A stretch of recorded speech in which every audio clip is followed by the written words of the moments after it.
I don't even think that way. Well, I don't know. As I said, my big event for the week is bringing out the trash on Tuesday. And that's not easy because I kind of forget what day it is since each looks pretty much like the other.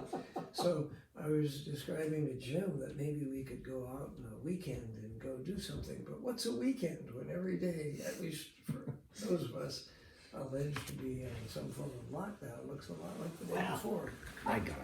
I got a suggestion. Oh, you know what to do with that machine. Yeah, right. I thought that was And this folks is how you grip a golf club. Okay. For battery. Ah, dear. I think Glenn's thinking more of a fishing pole. Anything that works. Anything that gets us out there in that UV that we've been denied. Ah, dear. What were we talking about earlier on?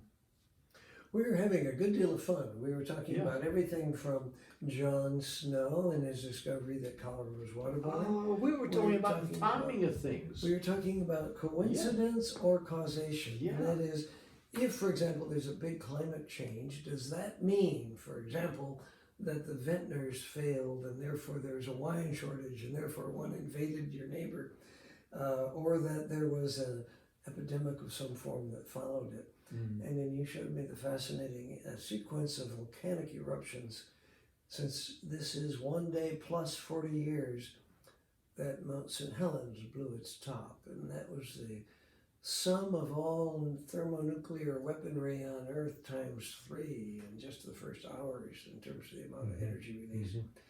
Or that major events such as a Category 4 hurricane release more than all of our nuclear arsenals. And so that we think that we've manipulated ourselves into a corner with our own weaponry, not knowing that we still are not ultimately in control of very much. Oh, yeah, right. Oh, boy. We were talking another thing, which was, how is this interval different than all others? It sounds like a Passover motive or something. The answer I had given was, everyone is saying, when are we going to get back to normal? Mm-hmm. And then that phrase that comes around and haunts us all, the new normal. Well, I think this is one of the events, and that's one of the things that I'm interested in. Not a transactional, not we're going to have to go to work a little bit differently, or we may have to be wearing a mask when we go to the grocery store, or that there will be a 6-foot interval in the restaurants, or that the crowd in a stadium will have 3 vacant seats. None of that. I think those are all transactional things, as those things were going to be normal as we once knew them.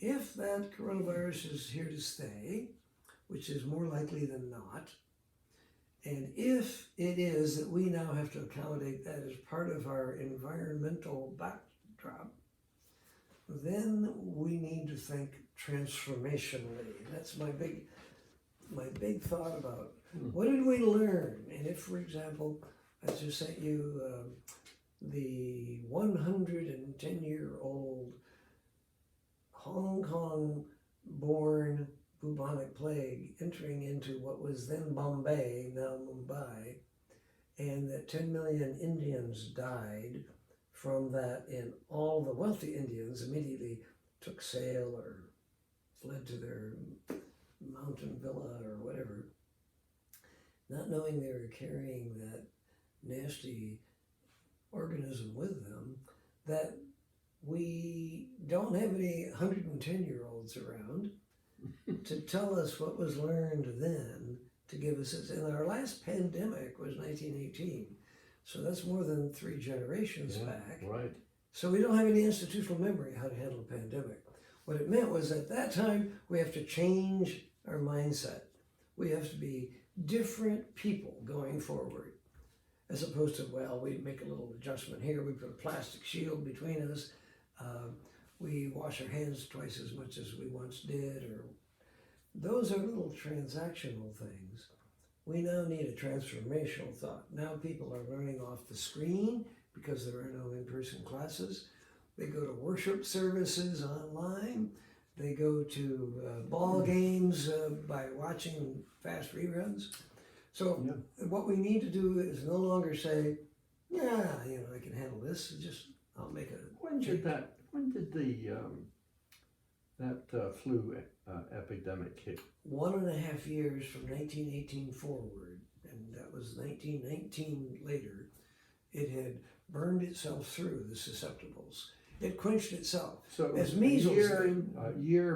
It was sort of 1917. Yeah, in fact, it was 17 when it was in that Kansas barracks, and it was on its way toward quenching when those were mobilized because of World War I. Mm-hmm. Ironically, it was Woodrow Wilson who never uttered a word about this, being in the White House, never ever mentioned the fact that there was a pandemic. I know he didn't know the term pandemic at the time. At the time, there was an epidemic sweeping America. And in fact, it was ironic that a war bond parade in Philadelphia was one of the big things to cause a huge multiplier effect of that one. And so he had a much more important process in mind. He was formulating a war to end wars. Mm-hmm. And now, in retrospect, just think, as I said the other day, about our current 93,000 deaths and 1.6 million people in the last 3 months affected only in America. That's more than Vietnam by half in terms of casualties. But just think of his war to end wars in the presence of a pandemic, that the pandemic in the globe caused maybe as much as twice the deaths of all world wars combined. So his focus on winning the war, which of course is one of the presidential absolute requirements, you got to defend the nation. The biggest defense of the nation was probably not a military one, but a public health one at the time.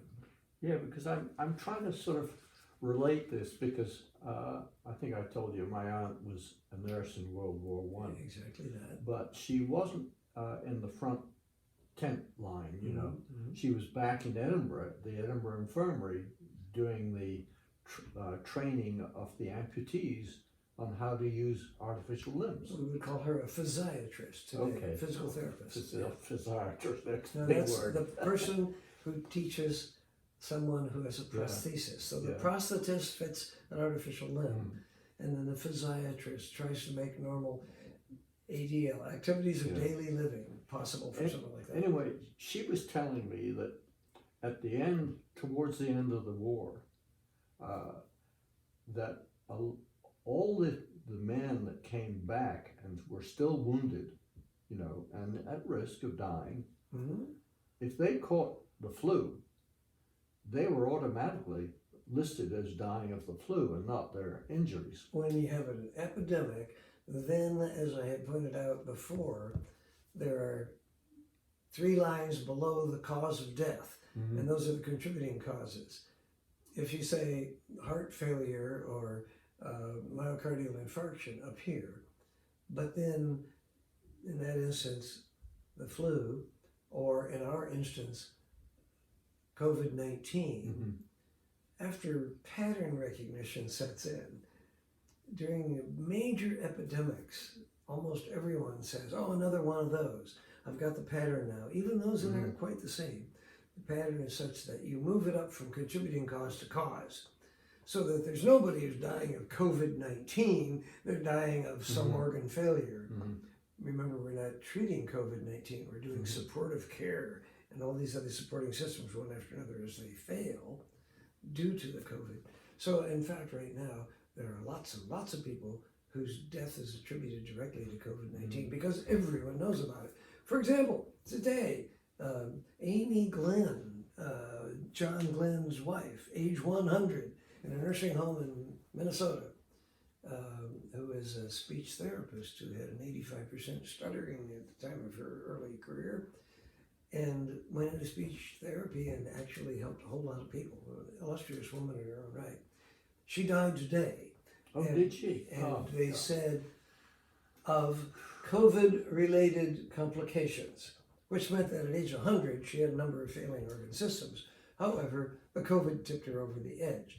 Now, before this, she would call it congestive failure, and then there was a contributing thing, and that contributing thing might have been the flu, might have been pneumonia, it might have been something else. In this instance, she died of COVID-19, and the reason for that is everyone is aware of that, and it doesn't take any interpretive skill. Yeah, because what my aunt was saying was that in Edinburgh, which is away from the battlefield, but looking at all the wounded in the hospitals, she said the death experience was far worse, at that time frame than it was when she was at the battlefield front in those tents. So it must have been pretty brutal, because all this sort of complicating events. I mean, if you're wounded and suddenly get this Spanish flu, as they called it, my God.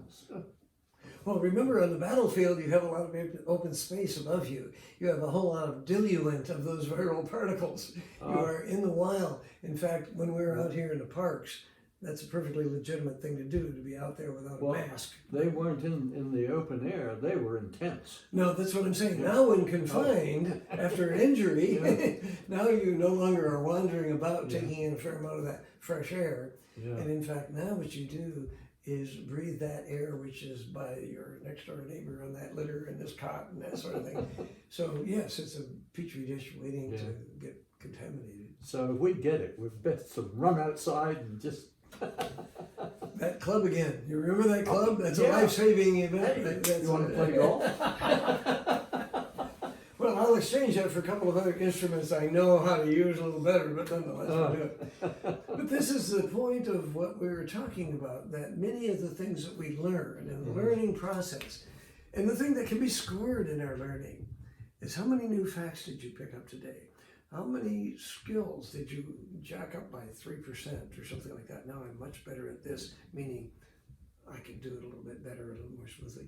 All of that is transactional, because no one asks, is this the right thing to do? Yeah. That is a different system, and that's altogether different.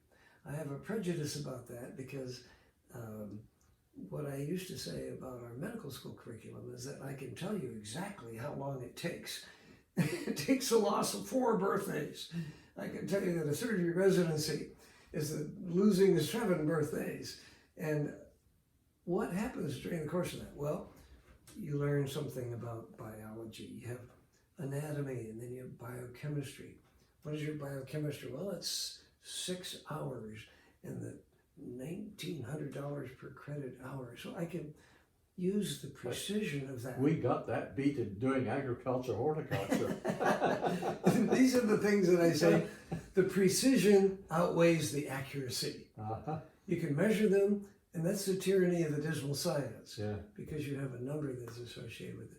Well, now, how about if I get in there and I say to myself, okay, I can learn just as well as anybody else here. I can hand me more of that stuff, pour it on, I'll be able to regurgitate it for the exam, get through it all. And I come out the far side, and I'm no different than I was coming in, except that I'm a little bit better at taking a test. And I don't necessarily know how to apply that or do anything about it. How about if I come in saying, really kind of a misanthrope, especially a misogynist. I don't care about people a whole lot, but I do want to have a title. I want to get this title. So let me get that degree. And I come out the far side, and so now I'm a much more titled misanthrope and misogynist. If you come in with the motivation and then the skills are gathered, that's a different individual. And the reason for that is, especially with the encounters that I'm involved in, they see people that they had no knowledge of. And these people are so unlike them that they look at them like a species from another planet that just suddenly popped out. You just came in as an E.T. and dropped into their environment. How do these people live? How do they get along? How can they cope?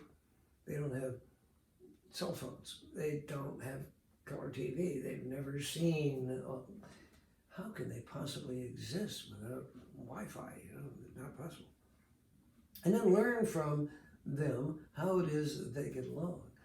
And this is an experience that everyone that comes back, and the numbers that I've surveyed are pretty consistent. They don't say 3 months later, I learned a lot, That's so obvious it doesn't need saying, because we could give them a test and they come up with the answers, and that would be no different than their biochemistry class. They come back and they say, I will never be the same. I am a totally different person. So I said, okay, you paid $1,900 times 6 hours for your biochemistry exam. This was a volunteer project, so I don't have credit at that time for this. How do you get this transformation, and how is it possible? And so that's not a product of a teacher saying 2 + 2 = 4. Repeat, 2 + 2. No. This is confusing. These people don't live at all like me. They don't look like me. They don't have the same diet, same religion, same language, same economic. Come on, how can they get along? Wait a minute, there are some things that I'm puzzled about and really bug me a lot that they're not at all concerned about, don't even know about it. What can I learn from them about that? Actually, I can even plug something here, which you don't know about. This is one of those that's hiding in the back of the bookshelf. I wrote a thesis on the transformational learning and how it's different from transactional. And when we do the testing of it, transformational learning is something where the individual is, first of all, totally confused. They're immersed in this encounter. It's bizarre. It is unknown. And they have this disorienting dilemma. I mean, I got to get out of here. I mean, I don't know how to live in this story. Well, we can't, because we've been dropped in the middle of this Central African environment, and there's no way out because you're with me and I'm not calling the plane until such and such a time. Well, I guess I'll see what I can learn about this strange tropical disease that I've never heard of, except when you gave the lecture and showed me a picture. Well, let's go see this tropical disease. Let's see. It's called filariasis. Yes, it's got big swollen feet. Oh, it looks like an elephant, so we go elephant. No, is that elephantitis? Exactly.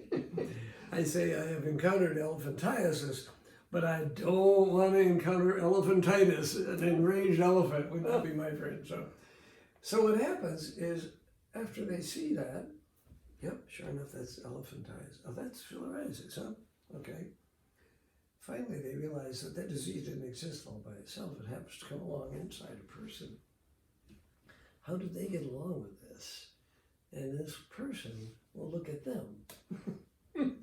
And the person looking at them, this is like, are taking a safari and looking at the, as you would say in fine Briticism, the zebras, but we will say Zebras. Oh, that's, and they say, how do you get along? And the zebras are right there along with wildebeest. Well, how do they get along together? Because after all, don't they have to chomp down on the same food stock? It turns out not. They have different pieces of the food chain. The zebra, of course, is a horse. I mean, Equus burchelli is the name of the zebra. The wildebeest is an antelope, and so they have a multi-partitioned stomach. So they have a homogaster, and they have a rumen, and so they can browse. It goes there, and they regurgitate. So they have a cut. So the horse has a straight tube stomach, and it needs a different. It grazes. This animal browses. They get along pretty well. Besides, the wildebeest is dumb as a plug and can't understand and get out of its own way. And the zebra is pretty intelligent, so it hangs with them because the zebra has much better eyesight too. You can see at a greater distance. And so if the zebra starts running, we better get out of here too and run in the same direction. Whereas the zebra are more than happy to have the wildebeest there because they are lion fodder. So the only thing the wildebeest got going for itself is its fecundity. It can outbreed anything there. And so you mean we should keep close to the wildebeest? Exactly. So what happens over time is that you understand relationships in that natural environment. You're looking at that. You can objectify it because it's non-human. Now this woman sitting there looks at my medical student. He's a rising sophomore. He's taken biochemistry and anatomy. I'm on a white horse. I'm going to go out and I'm going to solve the problems of the world and I'm going to fix it. And this woman realizes rather quickly that he doesn't know much about living. And he's been in a fairly sheltered and very much artificially supported environment for a while. And she comes with a problem. And after a couple more questions that go through the translation, he learns about her. And what she has to say is, I had a husband, but he got kind of slender and slim, and he had this wasting disease, and then he died with a number of infections, and he was coughing a lot. He coughed up blood. And so she's alone now with the 4 surviving children of her 8 live births. So all of this is just background about this woman, which this guy, who's never had any life experience like that, and if had just one of those, he wouldn't survive it. And she looks over at him and sees that he's rather uncomfortable. And she, through translation, says, how can I help you? You know, poof, there goes all the air out of the spinnaker. Now, I'm here to take care of you. What do you mean? Well, how can I help you? Well, I can recognize that you can't cope with this. You know, I didn't eat today. You've eaten 3 times. And it looks to me like you're rather uncomfortable. Can I do something about that? So what it means is that it's an encounter not with the professor, because it doesn't matter. The professor is just the usher. Brings you into this environment to get that disorienting dilemma. Now he is able to see that there's something, and that's the transformational part. Now, how do I come to a new level? Everything I knew before, work hard in class, study and get good grades, and you'll be advanced to the next level. Well, what did that do to help anybody else? I mean, so far you haven't done anything, have you? You're in a delayed adolescence here. You're gathering up more and more stuff in order to do something. You haven't done it yet. So this is your first chance to do something for this woman. And all of a sudden you realize that that woman is trying to help you. Because she knows a whole lot more about living, a whole lot more about coping, and how to deal with major difficulties with far fewer resources than you've expended. So that's the transformational part. Now, to say that we're in an unusual environment right now is an understatement. But remember, the schools are saying this is a fundamental existential threat to the education systems, meaning that no longer are we going to be having an auditorium where I sit up there because I got a degree and preach at 800 students and they all paid tuition for this experience. It's mostly coming off the flat screen behind you. And that means, do we tweak that flat screen? That's transactional. Well, how do we get someone to enter the real world? And that's something that's going to require some transformational thinking. We're not going back to something nearly like what we did before. The whole economy can't. And the reason for it, this is one of those epochal events. I mean, you knew, or I knew, from my parents, they all talked about the Great Depression, because that meant that everything that came thereafter was unlike anything that went before. And then all of the people that were my uncles and my aunts and everything else talked about the Great War. That's a good insight. World War II. Yeah. And nothing after World War II was the same. Everything was going to be different. It could even be better, but it certainly wasn't going to be the same. So that there's transformation that brings you to a higher level. Now, it doesn't mean you're going to survive it, because we don't know that yet. Yeah. You have to learn some things into the unknown. And so the outside your comfort zone is that which gives the disorienting dilemma. And you can fail. Yeah. You cannot make that leap. And I'm going to go back 2 months from now, and I'm going to try to get another 2% better in this, and then transactional that. And that means that I'm guaranteed obsolescence. That's a much more interesting story than we get in agriculture. Like our big transformational will be when somebody comes in and says, "Oh, how do I get rid of all my dandelions?" And they rush off to the store and buy weed killer. That's not the answer. You get dandelions when you've got low nitrogen in the soil. So then you say, "All right, go buy some fertilizer." "Ah, but that's not organic. And my eyes sort of at that time sort of close over and say, come on, kiddo, everything in that fertilizer is organic. I've heard by of some definition. I've heard of some fertilizers that are organic, but Yeah, right. But you know, when you say that, well, I don't want to use something that's manufactured. And I'd say, well, you better get out, come inside next time you see lightning, because you're going to get ammonium nitrate formed when you get that. And I thought, oh God, you know. well, you've touched on one thing. What do you say? This is an organic world.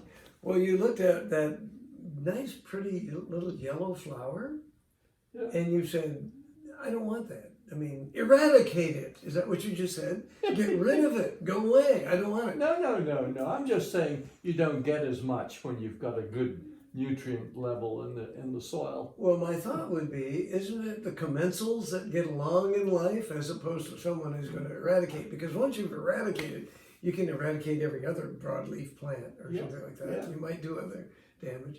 So I think it's kind of, number one, arrogant, and number two, ignorant to say, I'm going to stomp out disease.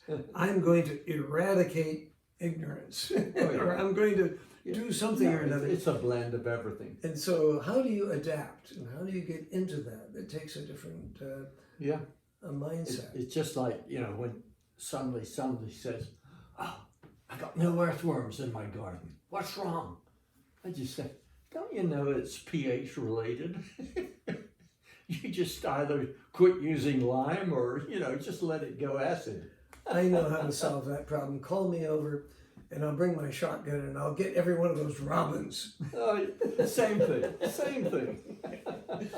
Well, when you ask the question then, here's back to the tyranny of the objective and precise metrics that come along with economics. How do you grade a change in mindset? Oh, well.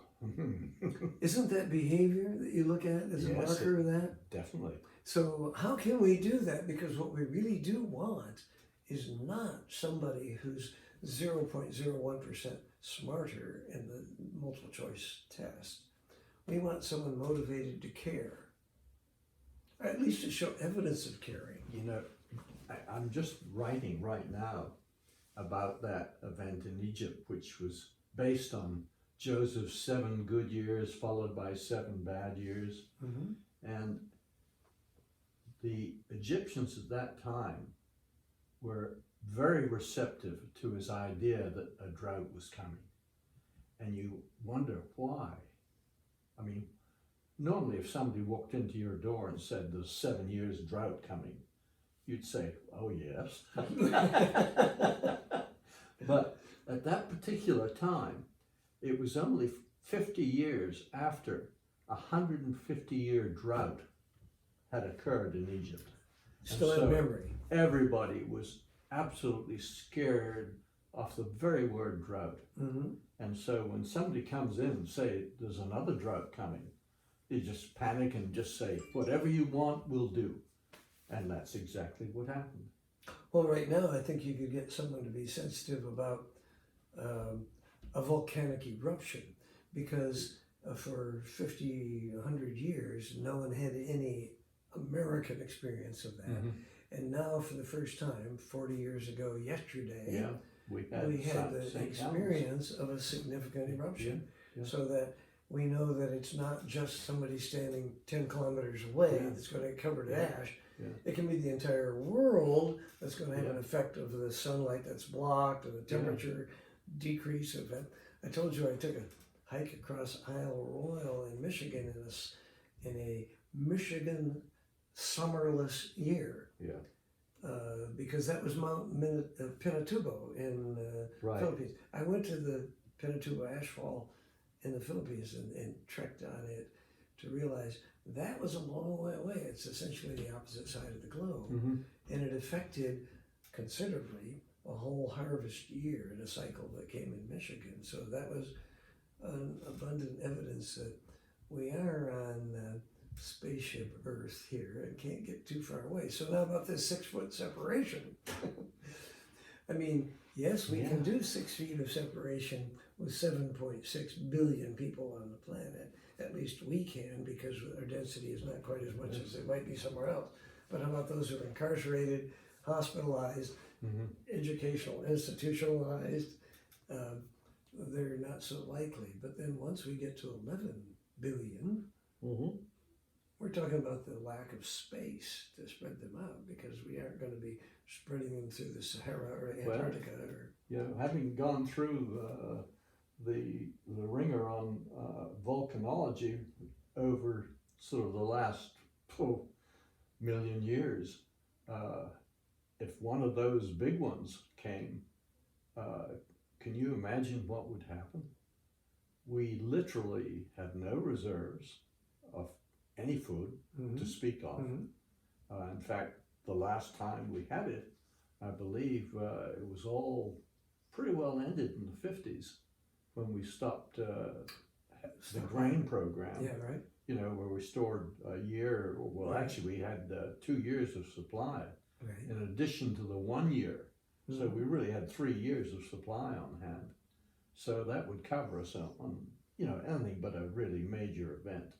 Well, compared to that, I mean, we have a trivial interruption here that is causing the wealthiest nation the world has ever seen major food insecurity. So it's not just medical that is there. And it is medical eventually if you're starving. As I said, in India right now, the total lockdown has a greater mortality from starvation than it does from coronavirus. And the food reserve situation is absolutely horrendous. And in addition to food reserves, how about genetic reserves? Remember, we were stockpiling different. I mean, once you have a monoculture, you have all the vulnerability of a monoculture. Yeah, of course we have a huge one over in Spitsbergen now. Tell me. That is where we're storing all the seeds. I thought it was in Antarctica, New Zealand. There are 2 of them, but it's actually Spitsbergen. Okay. It is Antarctica. No, sorry, it's Arctica. Okay. Right. But it is Spitsbergen. So it's on the 2 ends of the poles. Yes, right. Huh. I didn't know that. Yeah. And the one in Spitsbergen is really huge. And it covers not just food plants, but every other kind of plant. Yeah. So presumably under a major event, you know, and of course you don't need artificial refrigeration, it's natural. You could repopulate the globe with all those wonderful gene pools that are stuck up there. If we could ever get there. Number one, I'd like to bring back some of those life forms like botulism, tetanus, treponemes, all these other things. See, one of the things about eradication, it's a danger. This is one of the questions that was asked about with the 2 successful eliminations of a disease entity and still holding them in laboratory. The one that we all know about is that smallpox, the first human disorder, the one that caused the shutdown of India in 1890, was bubonic plague. And that's a bacillus. We've got antibiotics that can take care of that one very nicely. But when you're talking about a viral disease, there's no real good antiviral drug. It's the virus runs through the population until it's exhausted itself, really, and it quenches itself. There are, I mean, our big measles epidemics went through the population like wildfire and caused a lot of troubles until they self-quenched before vaccine.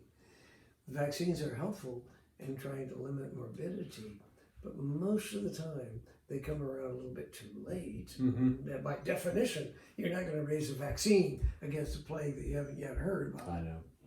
How does the virus self-quench? Well, what happens is that it goes through the susceptible population. And one of the good things, I mean, name the really nasty disease entities. The really nasty ones are such as HIV. And why? It doesn't cause the death of the host quickly enough. If it were hantavirus or if it were one of the others, there would not be a reproduction because it would kill the host. But with a 10-year of silent carrying of that virus without having any impact on the host. And the same thing is happening right now with coronavirus. You're looking around for symptomatic people. The hang-up is going to be the submarine part of the iceberg with those that aren't symptomatic, that they don't have a marker. So that you're almost always looking for a marker of the disease and treating it as a proxy. Sometimes it's not even a disease. For example, right now, if you went around and sampled antibodies from the population, you'd be treating an awful lot of children who don't even recognize that they're ill. They're running around spinning off that and a number of other coronaviruses as well. So as a consequence, the difference between markers and disability, you can have, as we pointed out, you can have a sensitivity to mycobacterium, especially if you've been sensitized with an attenuated one, the one that we manufactured, Bacillus comatae, the mycobacterium. And now you've lost your marker function. So I can't say, I'm going to treat you if you have a positive tuberculin test, because you may have had the exposure, but without the disease. So a disease that rapidly kills its host is going to disappear from the population. And the disease that doesn't rapidly kill its host, it's usually by accommodation. Syphilis was a really nasty disease when it came across from the New World, and it caused the deaths of huge numbers. Now, eventually, it came into primary syphilis, which was a chancre, and it was a sexually transmitted disease. Then you got the secondary disease with unusual rashes that became infested in areas that were immunologically privileged, which means outside the vascular system, like in the aortic wall, and you got big aneurysms. And then eventually it became behind the blood-brain barrier. Oh, yeah. And that gave you GPI, general paresis of the insane, which was tertiary Louis. So insanity came as a, but that was a 20-30 year transition in which the organism continued to live in the host. And it's just a very bad strategy for any organism to kill its host, because it doesn't seem to do very well then either. As a consequence, accommodation. So how to grow a commensal relationship. After all, that's how a whole lot of the bacteria in our gut got to be there. They invaded and then took up housekeeping and gave off a little bit of a benefit to the host that carries them. Parasitology is a good example. Yeah, exactly. And then way back when, before any kind of historic marker of it, there were invaders that got into cells and started manufacturing energy. In fact, those little organelles, they're little cristae and for little mitochondria, were invaders. And so they became energy factories for the host that bears them, meaning that their survival was assured. Well, look at our mitochondria. Exactly that. We have a lot. Without them, I think we'd be pretty slow-moving creatures. I think so. Well, the idea then is that transactional information, the kind of engineering tweaks that we can make on something, important as that might be, it's a how and not a why. Early in every new thing that happens to us, there are people who immediately do the blame game. It was those Wuhan Chinese, or it was some guy in a laboratory that let or somebody. No, it was you, it was me. No, it was the Neapolitans, because they were the ones that were besieging us. And the French, no, it's the French. French pox, Neapolitan pox. Well, there's a lot of interchange there, and obviously nobody in the treponeme knew whose side they were on, and they infected them all rather independently. Now what happens is that the question, why? In Africa, that's a lot of my people. Who cursed? Who gave me this disease? Why me? Which is one of the things that almost everyone with a deadly illness, the first question, why me? You know, one of the things that I get up every morning and I say, I am moving, I am active, at the moment I am pain-free, I have no evident disease of any sort, and I've been that way for 3/4 of a century. Why me?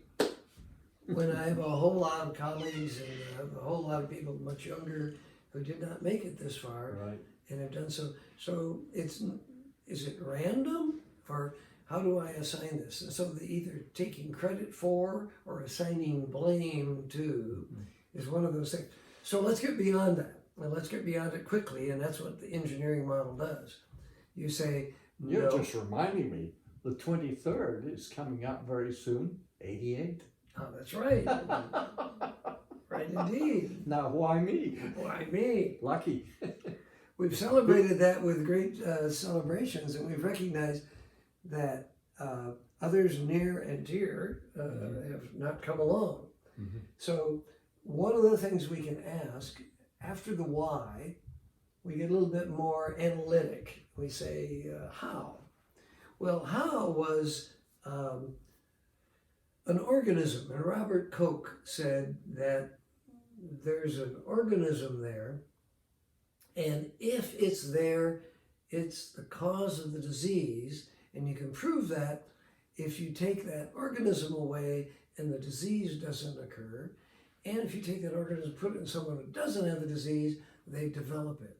So those are the three parts of Koch's postulates. That's how you identify the cause of a disease. It's something that happens, and if you identify that agent and get rid of it, you should have no more disease. So now the leprosy was no longer a curse, unclean, unclean, and you had to shout that out in advance so no one else had contact with you. It's essentially social distancing. And now what we say is, now I understand. It's an agent, and that agent is there. And because of that agent, you got the disease. So I don't need a curse. That force majeure, that act of God, that people who gave me the evil eye, that's no longer part of this. Yeah, I guess that's right. But now, let's ask the more mature question. I mean, this was not primitive. We're not talking about Africans who are or Haitians that are putting needles in voodoo dolls or something. Rather recently, people thought the HIV was a retribution from those who didn't think the way we do or have a different orientation in lots of different ways. So it's probably they deserve it. After all, they did evil, or who sinned that this has come about. So we're not talking about that primitive. We're talking about within our lifetime and within our current status, present. We have people still looking around to see who gave coronavirus to us. And now let's get beyond that and say, we've got the organism now. I can identify it. Here it is. It's right here. I've even got its RNA pattern. I can get pieces of it with PCR. I can even find antibodies to it by using the CRISPR. I can identify everything about this agent now. So I have how pretty much in control. And I can eliminate it maybe with some kind of magic. The magic is either an antibiotic or a vaccine or something like that. So ask tomorrow. Well, now my more mature question that's coming around after we've gotten rid of this already. We're beyond who sinned or who's the blame game. Why did this thing affect us? Why this one and not others? And if you could consider this one's fixable and we eradicate it, and we don't change the environment in which it arose, we're going to get another one. And another one is not going to be susceptible to cure because, of course, it emerged because we didn't have a means of controlling it. And now we'll work on the how to try to get control of that one. And then something else will come along. And I gave you the example of industrial England. I mean, you have people working in sweatshops for 14 hours and they're all crowded in places on the looms and they're doing their thing. They come home when they can get their 6 hours or something of sleep and spend it in a tenement where there are 20 people crowded in a room coughing at each other. Well, of course, something would fall in there and cause. So tuberculosis became a social disease. And if you want to fix it, there really wasn't then, and there still today isn't, a good therapeutic program to eliminate tuberculosis. We've got combination, multiple drug therapy, but it has to go on for 9 months. Yes. And that's pretty hard to do to anybody who doesn't feel bad.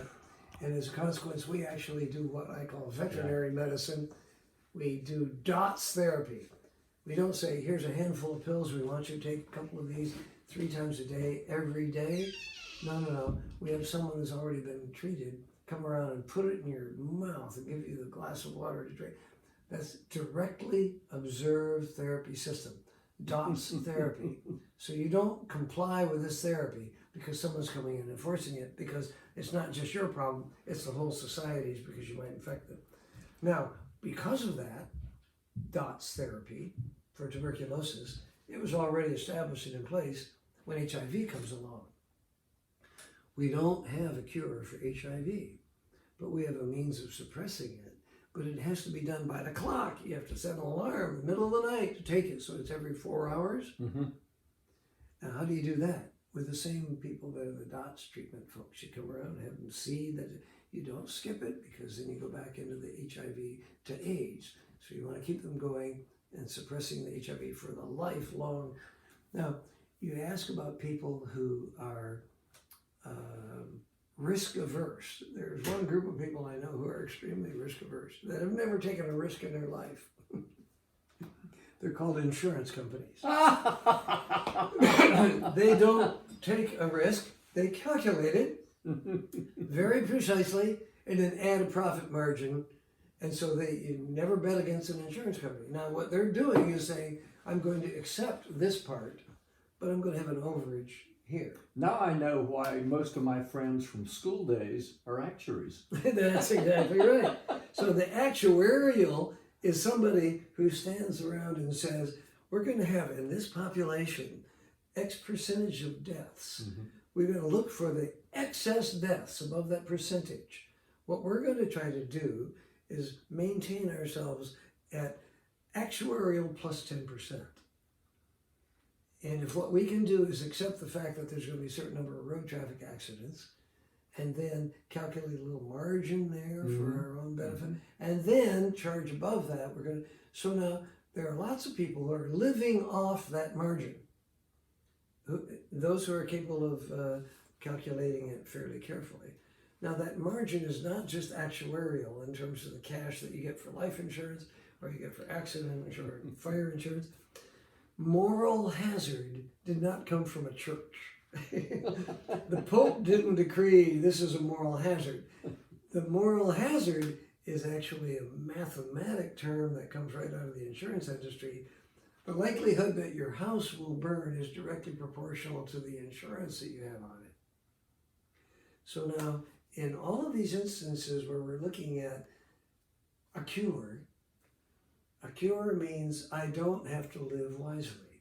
It's your problem, not mine.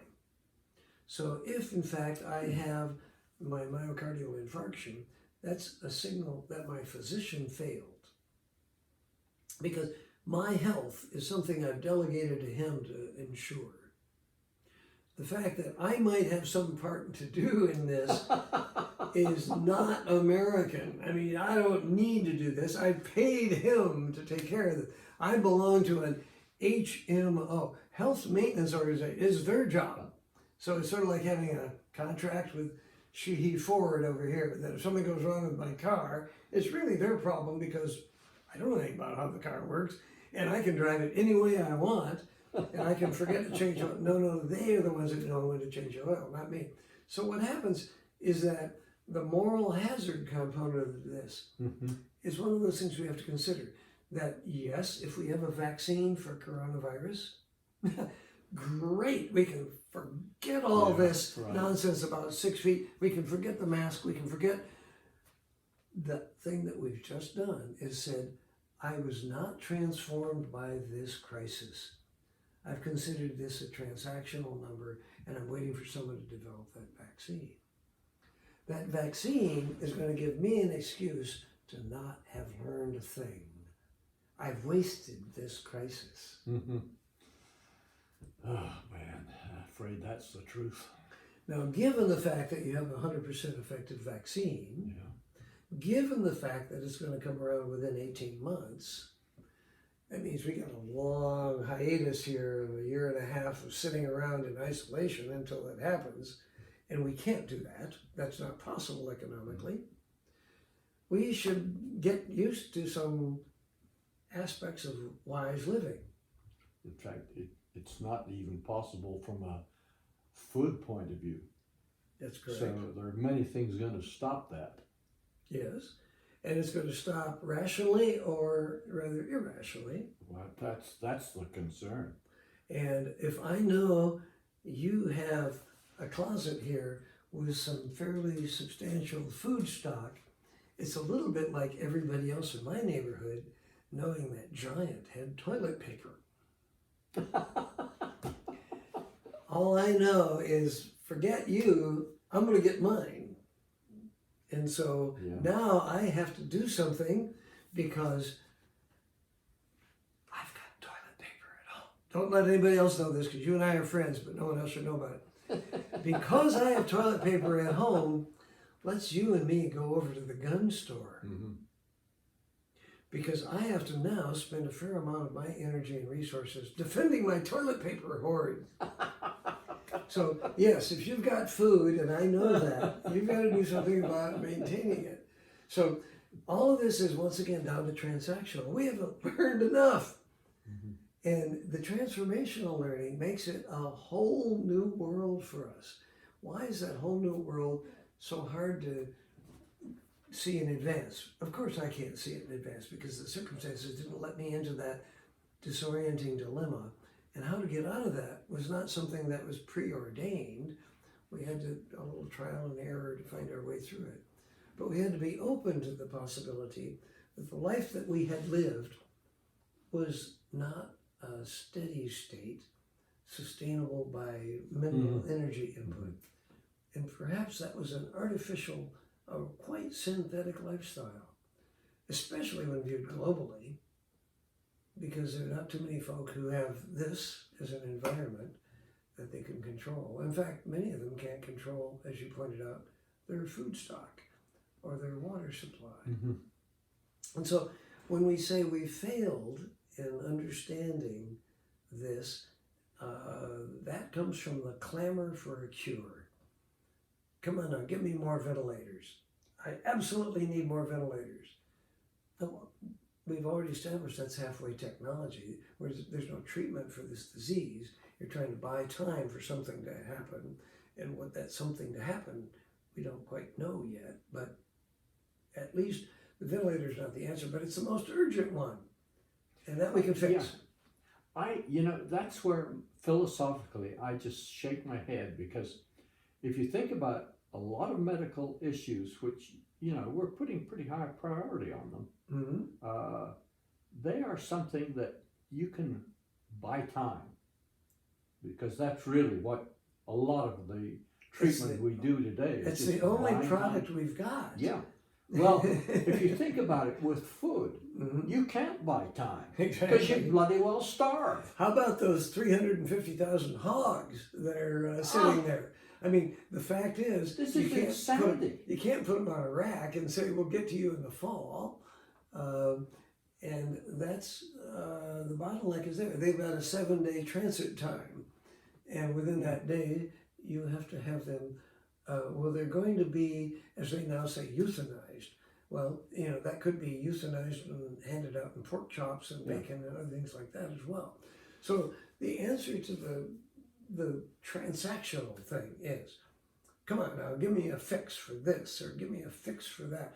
Every time we get a fix, the one fix we've just got now is that 186,000 ventilators are being mass produced by General Motors by presidential order to add to the 185,000 we had before, not adding 2 people who know how to use them, but nonetheless we got double the stock. Well, that will uncover quite a large number of other problems. So then fix that one, and then fix this one. I'm thinking of a parallel in food. Right now, China is still trying to recover from the major problem with its hog production, which is Asian swine fever. So what does it do? It naturally looks around the world for places it can buy. It looks to the packing houses in Iowa. Yeah, but guess where else? They go to Brazil. You've got lots of land here. Why don't you start raising hogs and we'll buy them from you on contract? Well, guess what happens?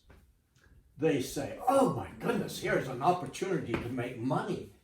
And so the president of Brazil, quietly, without any announcements, says, hey, open up more land quickly. I'm taking all the regulations off, so you go ahead and burn all you want. That's what they've been doing for the last year and a half. Mm-hmm. Why the hell do you think Brazil is burning like hell, wasting the last of its damn jungle on getting ready to raise hogs? I mean, God, what a nightmare this world is. He's the same president that is a coronavirus denier, so that... oh, it makes me furious. But every one of our leaders was, to more or less extent, until they got it. For example, I mean, Boris Johnson wasn't really happy about restrictions to his everyday life practice until, of course, shuckins, I've got to spend some time in a hospital now. Right. And so that is one way to get religion quickly. But still, now that you've got the religion that it exists, the next is, wait, demand a cure. And that excuses me from living wisely. Yeah. And I said that about lots of things in life. One of the things that's important, and I'll prejudice this immediately by saying the gay community in Washington, D.C. has been quite responsible, and they deal with these things quite responsibly. But they were saying, we demand a cure for HIV. Well, we can't help you with a cure, but we can make some recommendations about responsible behavior that would limit its spread. Now, that means that with their uptake of that responsibility, they have largely avoided some disease and some disability. The definition of an antisocial act is, I'm going to take this syringe and I'm going to stick something in my vein and the whole of you guys are going to go away, which is IV drug abuse. And so that population, by definition, are not that interested in the common weal. It's not something that you would say, okay, we're all in this together, as you hear all the time. Well, let me show you several of those we's that don't believe that and aren't participants in it. So every time you say, let's all get together, remember there's a lot that aren't going to be in that group that are going along. Yeah, right. And in that group, what you have to do is worry about that non-participant, the least common denominator. The person, the Brazilian president, the Boko Haram in northern Nigeria, who say that all these polio vaccinators are trying to sterilize us with this stuff. The people in Pakistan who say, look, a bunch of guys came through here for surveillance of disease and identified where it is that the fellow was living, and helicopters came out of the sky. So, yeah, there are a lot of other agenda that are largely power agenda, and they are largely, I want an advantage over you. The fact is, you and I are equally disadvantaged in the face of a mindless invader like coronavirus. But now if I have a particular vaccine and I am America first, no way anyone gets ahead of us on this, well then, how did that benefit you when you have the virus, which doesn't know a lot about it doesn't know about America first. It doesn't have a clue about passports, and so it's going to come back and bite you in the backside, if not up front. So the thing about a cure is that almost invariably it encourages the spread of the disease. When penicillin came around, did that make gonorrhea go away? It meant you don't have to worry because there's a cure for it. So the incidence went up. And that's an interesting story, that as soon as you develop a cure for something, ironically, the incidence of that disease seems to increase. Which means that the how subsumed the why. On an analytic basis, you said, I think I have control of this because there's a fix. Therefore, I don't care how many cases of it there are. And in that case, you got a bell-shaped curve, you're always going to have some resistance out there, and that's going to be a mounting problem over time. But that's not me. I'm in the middle of this bell-shaped curve.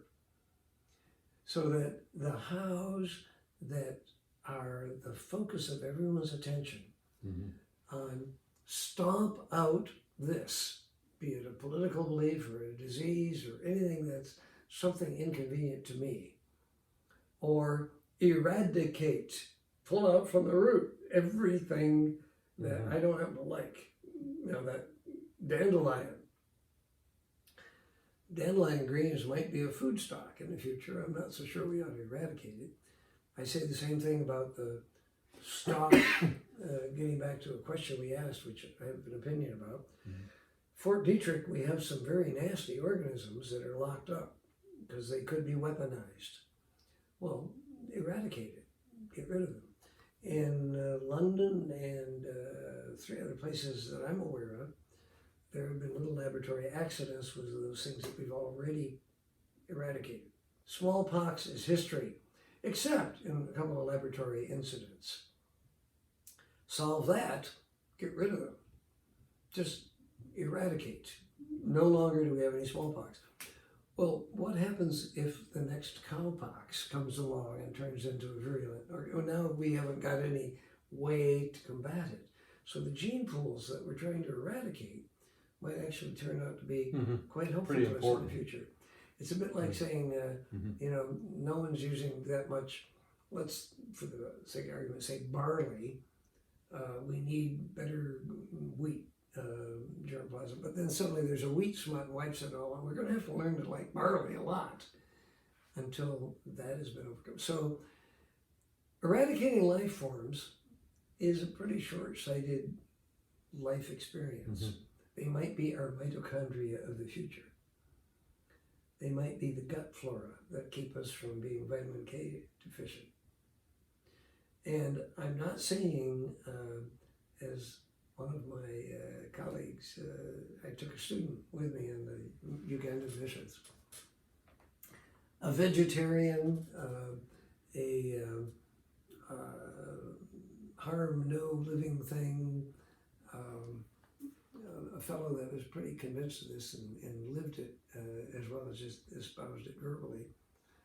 But at night in the mobile surgical unit with the LED lights up there, you would hear bzzz, and we have this electronic tennis racket. And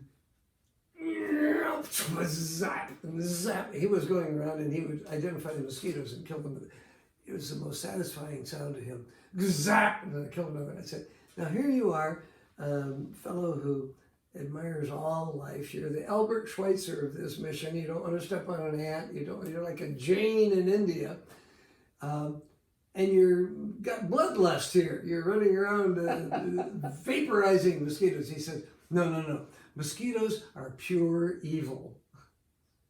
Well, now, I understand. I don't buy that. I understand that because I've been in a sleeping bag under a mosquito net with a mosquito, and I know that's a very annoying thing. But one of the fascinating videos I once saw was from a duck blind in northern Canada, in your wetlands there, that Great Canadian Shield. Oh, those no-see-ums were you talking about? Well, that plus a bunch of other little organisms. And why is it that our ducks here migrate up there and they nest, and then these eggs pop out, and you see little goslings and little ducklings running around on the surface.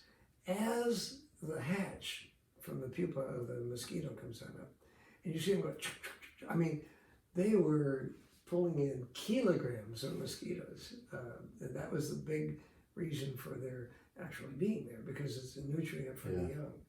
I also know that, of course, the Anopheles carry malaria, the filariasis is carried by the Aedes aegypti, and so is yellow fever, and a number of the latrine mosquitoes carry very unusual things, and dengue fever, all of that.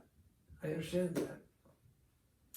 But taking one of those life forms and eliminating it is something we've tried, and we had a very, very effective agent, one of the best agents ever known, called DDT.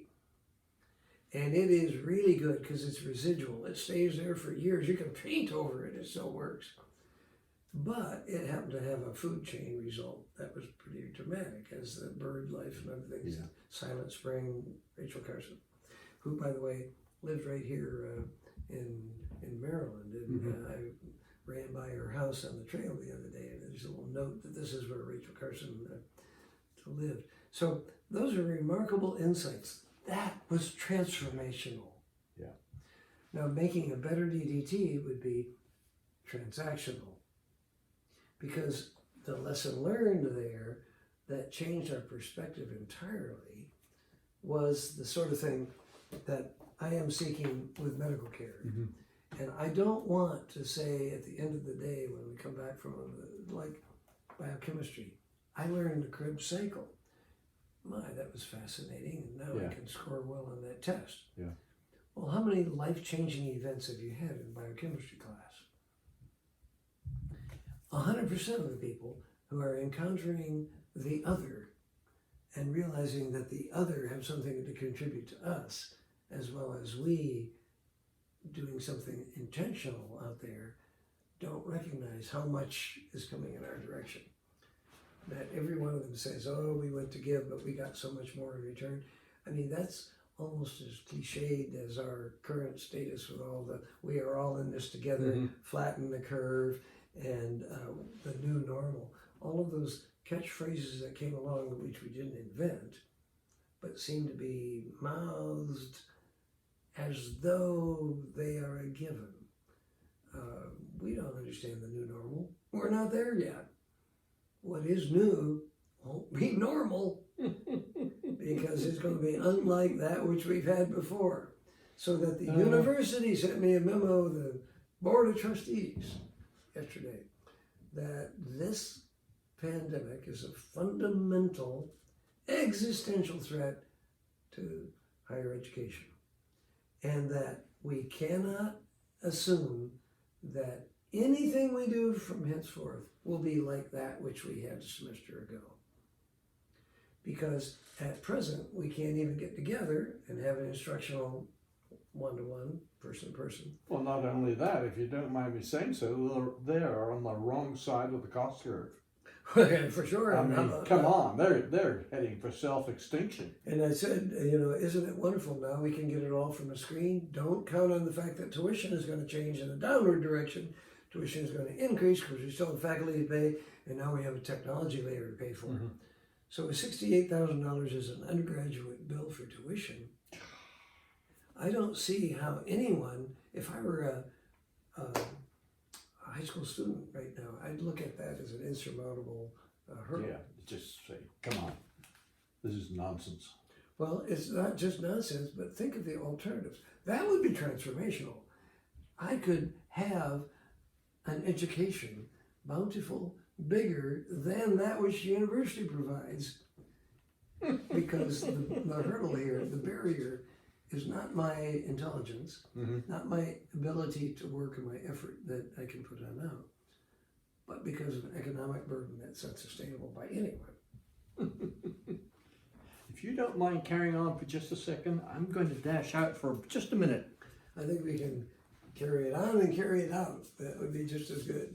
No, carry on. Okay, fine.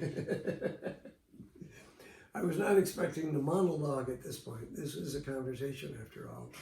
But one of the things that I find fascinating is that it's an encounter with the other that leads us to transformation.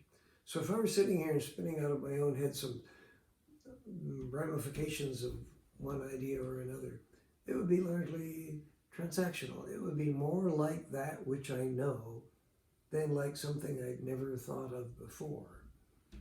So is it biblical somewhere in the Old Testament? Iron sharpens iron and one man sharpens another. That it is the understanding that comes from running into someone else who might understand things that we haven't even developed the questions for, let alone the answers. And the biggest barrier to that is someone who already has all the answers and coming around saying, I know what's best for you. When you don't even know them, you don't have a clue what the other, you don't know how they cope, you don't know their reasons for their lifestyle or their living. So as a consequence, that is transformational, and that's what we seek in any educational experience. So Fred and I are chatting, and the reason for that is that we develop something new. Not that we say, here's something 1.5% different from what we knew before, but a new perspective, maybe just antithetical to the one we had before. So he's about to show me some life forms with which I am not familiar, including some that are creepy crawly and are going to keep you from sleeping tonight. This is on a different vein, but the same subject. Okay. You mentioned Rachel Carson's, and when I read The Sea Around Us, I was really stunned at the because I knew much of it, but had never been able to rationalize it or think about it and put it in its right perspective. And she was quite an amazing woman. I think you should turn this around so that they can use right. One of the things that people think that I collect insects. I'm not a collector. I did this for educational purposes.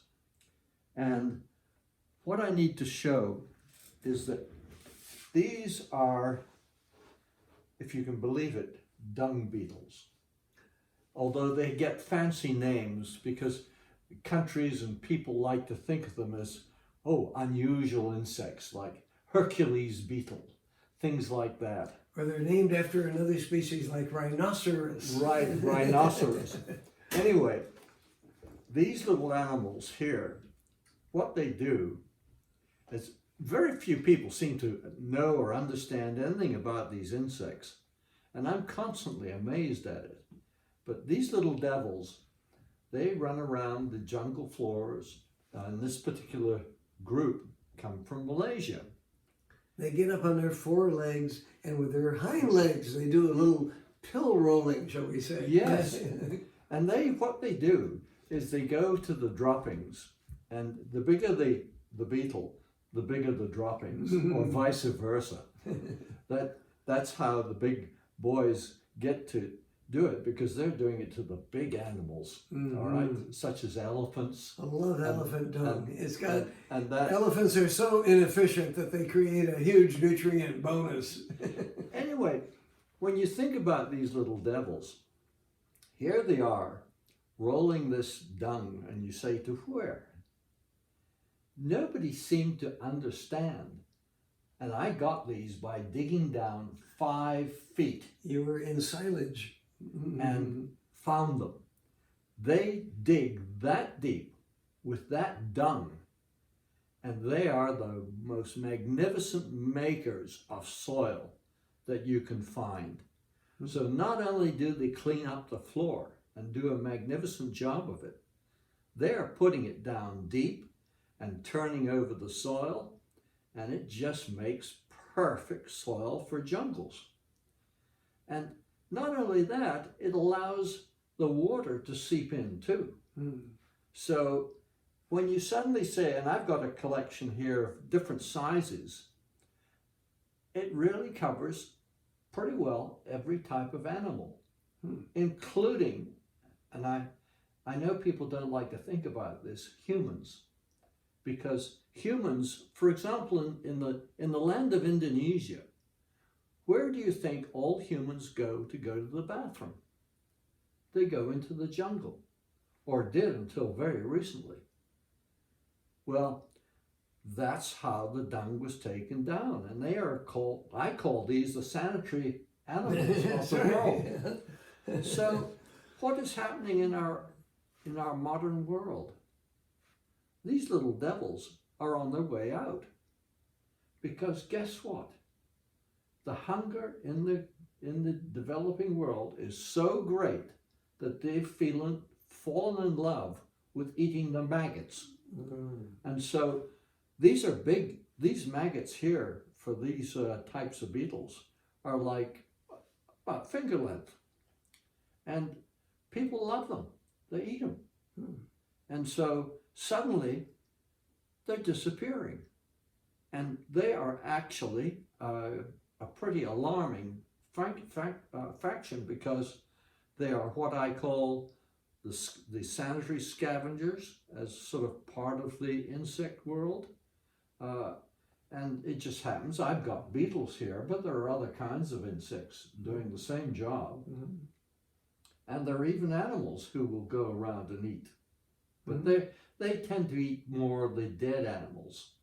And so every time we lose another species in this world, and Rachel Carson was one of the first to start blowing the alarm on it, we get more and more dangerous, because suddenly this stuff doesn't get moved. The poop just sits there, and you get diseases coming, all kinds of other animals living on it, and its story goes on and on and on. I have a two-word phrase for that, and it's not at all political, because I understand there's a huge amount of conversation today about the World Health Organization and the World Health Assembly and its financing, and very major donor having withdrawn. I call the two words that you just described world health. And what I mean by world health is essentially that, the health of the biosphere. And I'm not speaking that meaning only one species on the planet gets all the benefit, and that I will call vermin and annihilate it because it's annoying to see it running around. I say world health. If you don't consider the whole of the biosphere to be intact and commensal, then what you're going to do is make it considerably in disarray by pulling out one thread from that and see the whole of it becoming unraveled. So I don't like the idea of saying, well, let's sterilize our environment. Oh, yeah, right. Sterilize our environment. I'm part of that environment, That's got me back into the inhale the Clorox and get the ultraviolet down. Right. No, I don't think we want to sterilize our environment, because life on man is anaerobic. Anyway, let me put this back over here. And so when we talk about bacteria, we must have a perfect antibiotic, the one that eradicates everything. Gram-positives, gram-negatives, aerobes, anaerobes. Well, then you've gotten rid of a whole lot of friends, and if for no other reason, then they crowd out pathogens. If you've got a bunch that are, if not symbionts, at least commensals, and they're sitting there, the least function they have is to create a population that an invader would have a hard time getting into. So I like the idea that your beetles are the visible bacillus. They are. They actually, I think that they're a highly educational system, because each sort of subspecies seems to be given a special job in nature, and they all fit in together. Highly subspecialized. And it's a highly specialized world, and each has a very important role. And not only that, but they are balanced, because if you have aerobes and they proliferate, they decrease in that microaerophilic environment, the amount of oxygen, and you allow the anaerobes to proliferate. And they are in that balance, because if anaerobes now are producing a lot, what happens is that the aerobes come on over and outnumber. So what happens is that you get this yin and yang. Absolutely. And they will not at any point say, I am number one. Yeah. I am Bacteroides first. And all of you others take the hindermost here. The fact is that that balance is something we can understand in human populations. If we say, I don't want this yellow peril, the oriental creeping in among us, or something like that. Well, wait, just a minute. What do they have to contribute to our culture? Maybe a whole lot more than we have for a lot longer. And let's look at that. No, it's Greco-Roman. Well, I've been in Africa for a long time, and I see a lot of people who grew up with 95% of their cultural DNA not based in Greco-Roman. And let's go to each of these life forms and find out what we can learn from each other. Because maybe the conditions will change. 40 years and a day ago, a huge piece of real estate blew out in the atmosphere, and circumstances changed. At least the temperature came down. We might want to know something about the Inuit and the Eskimo and how they relate to this. And then if in fact global warming is going on, you didn't hear that from me. If it's going on, the fact that it is going on, we won't overlook. Then we might want to listen to those tropical populations who know a lot more about how to subsist in the tropics than I. And in fact, I probably couldn't for a lifetime, and they have for generations past counting. So, in fact, all of them have a contribution to an unusual environment. And we can't count on this environment we've got right here and right now as one that's stable and will last forever. Because that's what was probably said by the Cro-Magnon who were hunting at the edge of the glacier.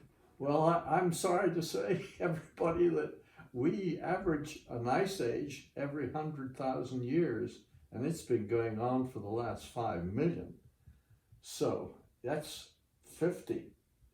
I rather like that idea because it fits nicely with a couple of the religions that you and I do not have as our background. And that is, if you look at the yugas, which are 10,000 year cycles in the Hindu Mahabharata, that the Kali Yuga is the one in which we live now. Historically, and by the Mahabharata, that's our current yuga. And yuga is things are falling into an entropic collapse. She is the destroyer and the giver of birth again. Oh, boy. And so if you look at that cycle, they co-apt rather nicely with the ice ages coming and going. Oh. And so I find that, human culture, as it has been derived, of course, from our environment, probably owes a lot to these. And I am not Hindu, but that's a good reason to read the Mahabharata, because I would not have generated any of those thoughts on my own. And that's why it was a very illustrious and a deep dish thinker who is known for other reasons. And I'll give you his name right after I tell you what he stated. He wrote, "Whenever you find some facts or theories that disagree with your assumptions, carefully write them down and preserve them. They are far too easy to forget." And his name was Charles Darwin. Oh, my goodness. And that's probably one of the more vital things that I can take away, whatever the Darwinian system, which has been refined and modified a few times, but sounds to be awfully wonderful as a biologic means of understanding. Here's that piece of it that comes around that really, I have many strongly held convictions. One of the strongest of which is that I might possibly be wrong. Therefore, it is relatively easy to forget, to overlook, or to actually be against any such. So you have to be open to contrary notions, because transformational learning comes from the sustained ambiguity of holding two contradictory thoughts in your head at the same time. And it is not likely that those will be resolved by a transactional means. They can't. They are antithetical. And that's how the Hegelians looked at it. You had a thesis and an antithesis, and they came into a synthesis only when you got a new mindset and looked at it in a different form. Mm-hmm. So now what we're looking at is an epoch. If we were just chatting about this 6 months ago, mm-hmm. we would probably say, yes, but, we modify that, and maybe we look for another article and check it out on the Googling. But right now, we ought to be pretty receptive to something that's new and different and unknown to either of us. And the considerable reason for that is all of our current off-the-shelf answers don't fit the questions. Because we've got a new epoch. And the epoch is not that we've lost control of this because we don't have an antiviral, we don't have a ventilator, we haven't got the vaccine. Because each of those will come and they will go, Mm-hmm. and the virus will be here ahead of us. An epoch. My goodness, do you realize it's dinner time? I had no thought of that. Well, let's find. Well, in fact, the sun's long overdue over the yardarm, isn't it? I believe he's trying to revert to a transaction, which means that we move from here to there. Is that what you're telling me? Well, closer to my source of supply. Not a transformation. We're going to do something we've done before. Well, I'll drink to that. Okay, thank you, sir. And to you.